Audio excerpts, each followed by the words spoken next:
Xiao Yan merasakan kenyamanan yang belum pernah terjadi sebelumnya, kekuatan aturan yang tidak pernah bisa dia pahami. Saat ini, Xiao Yan mengerti. Kekuatan asal-usul dan aturan tidak lain adalah landasan jalan besar dan landasan dunia. Memahami berarti memahami keabadian dewa. Tingkat pertama disebut juga pertumbuhan dan kemajuan. Seperti namanya, tugas di ranah ini adalah menguasai kekuatan aturan pada awalnya. Meskipun Xiao Yan sendiri belum pernah menembus langkah keabadian dewa, klon jangkrik emasnya yang menyatu telah merasakan kekuatan aturan.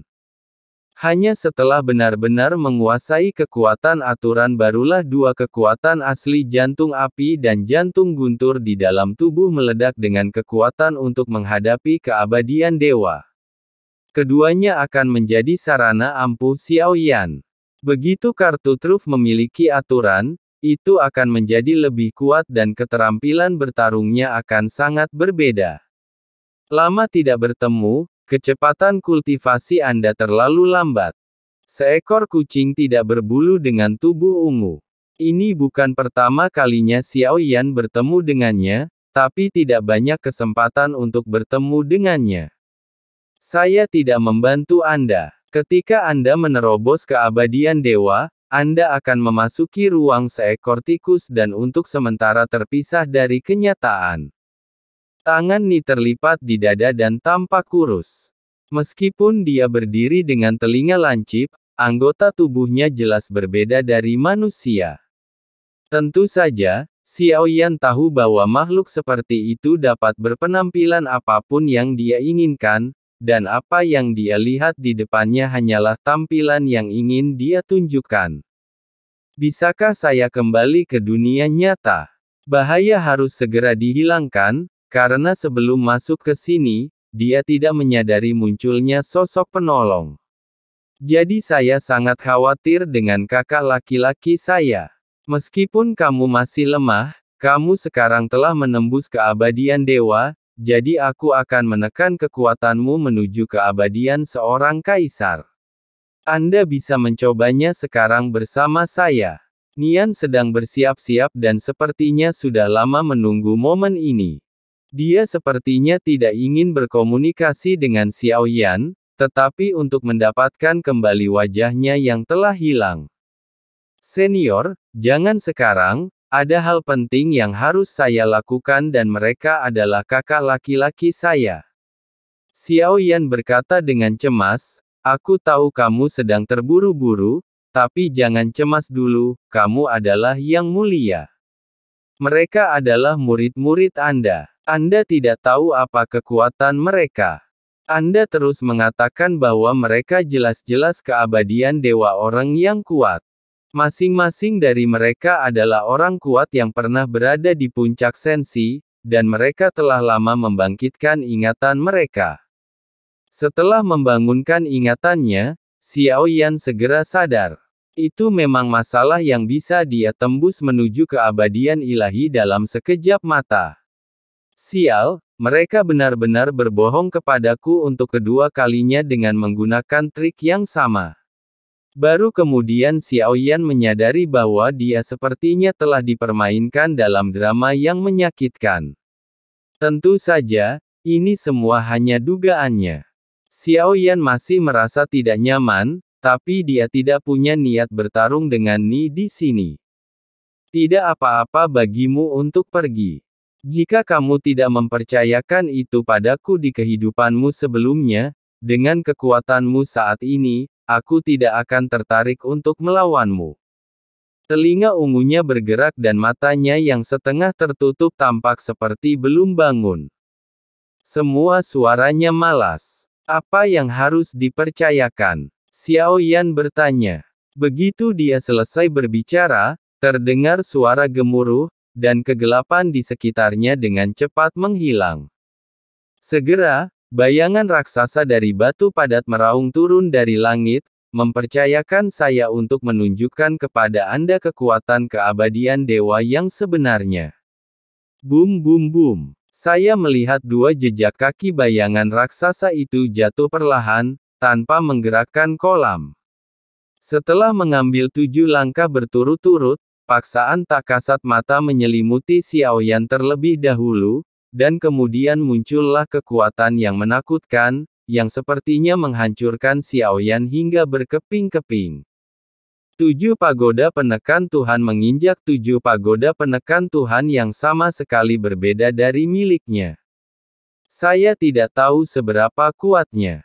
Ini tidak ada hubungannya dengan kekuatan, tapi perbedaannya terletak pada metode penerapannya. Ternyata aturan pembentukannya ada 7 langkah, dan pembentukannya harus digunakan secara ekstrim. Hanya dengan cara inilah kekuatannya dapat dimaksimalkan.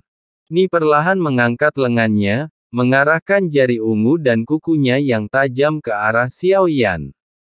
Dengan satu klik lembut, Xiaoyan merasa tubuhnya dengan cepat layu dan vitalitasnya dengan cepat hilang. Ni Yao menggelengkan kepalanya dan menunjuk lagi. Xiaoyan tiba-tiba merasakan daging dan darahnya layu dan membusuk, dan langsung berubah menjadi kerangka putih. Dalam keadaan linglung, Xiaoyan kembali ke keadaan semula. Kekuatannya nyata, tapi kerusakan di sini tidak nyata. Telan vitalitas, lepaskan vitalitas, dan hidup dan mati, mengulurkan jari tengahnya, Xiaoyan tertegun sejenak, lalu menekan jari tengahnya ke udara dengan sikap tidak ramah. Xiaoyan jatuh ke dalam ilusi kacau, diselimuti rasa sakit yang tak ada habisnya, seolah-olah semua rasa sakit yang dia alami dalam hidupnya bercampur, digulung menjadi pil, dan dimasukkan ke dalam mulutnya. Dalam ilusi, kekacauan muncul dengan sendirinya, membentuk dan menghancurkan keadaan pikirannya sendiri. Ni menjabat tangannya. Jari-jarimu tiba-tiba mengepal, dan kemudian tubuhmu gemetar. Kamu mengangkat tinjumu di depan Xiaoyan dan menghancurkannya. Xiaoyan bereaksi secara alami dan mengangkat tangannya untuk menyentuh mimpi itu. Kekuatan benturan tinju sepertinya tersedot dalam sekejap, dan kemudian menyebar dari lengan tempor. Xiaoyan segera diledakkan menjadi potongan daging yang tak terhitung jumlahnya, dan dalam sekejap dia kembali ke keadaan semula. Li Qi pada dasarnya mengandalkan kekuatan untuk bertarung, dan itu adalah aturan Li Qi pada saat terjadi tabrakan. Ini semua adalah keterampilan bertarung yang paling familiar bagi Xiaoyan. Saat melawan para dewa, Xiaoyan telah menggunakannya dalam pertempuran yang tak terhitung jumlahnya. Dia berpikir bahwa dia sangat akrab dengan keterampilan bertarung ini dan memiliki reputasi yang sangat tinggi. Salah, tapi pertarungan yang sama. Di tangan Ni, keterampilan itu memberikan kekuatan yang benar-benar berbeda. Dan pada saat mengalami pertempuran ini, Xiaoyan sendiri juga memiliki pemahaman yang berbeda. Karena melihat aturan yang terkandung di dalamnya, kekuatan skill bertarung tersebut bisa langsung ditingkatkan ke level yang lebih tinggi, dan semuanya akan memiliki kekuatan skill bertarung level kuno. Terima kasih atas sarannya, senior. Xiaoyan menangkupkan tinjunya dan mengangkat tangannya. Jika dia harus mengandalkan dirinya sendiri, dia menyadari bahwa dia tidak dapat melakukannya dalam waktu singkat. Terima kasih, kamu terlalu lemah. Saya akan memberi Anda keterampilan bertarung tingkat transenden lainnya dan melihat apakah Anda dapat memahaminya. Transendensi dan anti-inflamasi, tertegun. Alam ini bahkan baru pertama kali dia mendengarnya. Karena skill bertarung di jalan Huanggu, Xiaoyan hanya memiliki sedikit, dan dia tidak memiliki kesempatan untuk mempelajari skill bertarung yang lebih kuat dari yang ada di jalan Huanggu.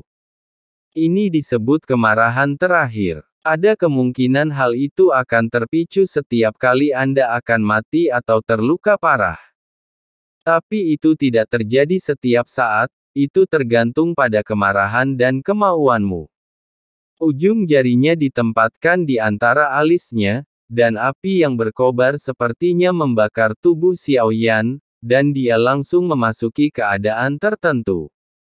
Rambut hitam di belakangnya berubah menjadi rambut merah dengan kecepatan yang terlihat dengan mata telanjang, dan vitalitas luar biasa terpancar dari tubuhnya.